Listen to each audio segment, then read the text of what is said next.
لنگوٹی۔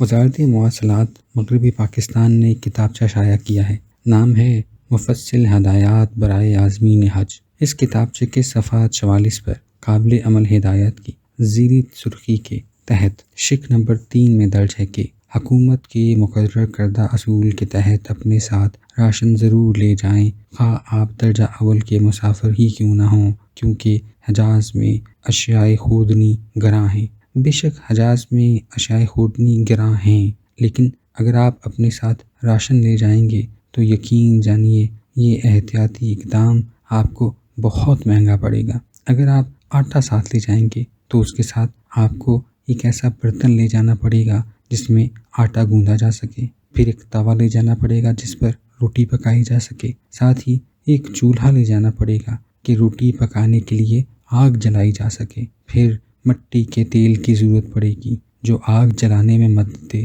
پھر کسی خاتون کی ضرورت لاحق ہو جائے گی جو روٹی پکا سکے۔ پھر نقل ہے کہ ایک نانگے فقیر کو لوگوں نے کہہ سن کر لنگوٹی پہنا دی۔ ہجرے میں چوہے بہت تھے، انہوں نے رات کے وقت لنگوٹی کو منہ مارنا شروع کر دیا۔ کسی نے کہا کہ چوہوں سے بچاؤ کے لیے ایک بلی پال لو۔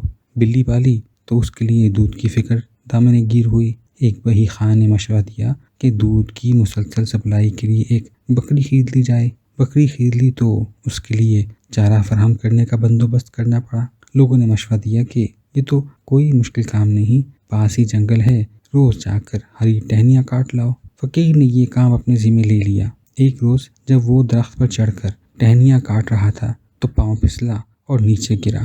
عقیدت مندوں کو پتہ چلا تو فقیر کو اٹھا کر گھر لے آئے۔ جب فقیر کو ہوش آیا تو اس نے اٹھتے ہی لنگوٹی اتار پھینکی اور بولا، سارا فساد لنگوٹی کا ہے، نہ ہم لنگوٹی پہنتے، نہ چوہے منہ مارتے، نہ بلی پالنی پڑتی، نہ بکری خریدتے، نہ چارہ لانے کے لیے جنگل میں جانا پڑتا، نہ پاؤں پھسلتا، نہ ہم اس حالت کو پہنچتے۔ میاں یہ سب فساد لنگوٹی کا ہے، یہ رہی فساد کی جڑ، ہماری لنگوٹی۔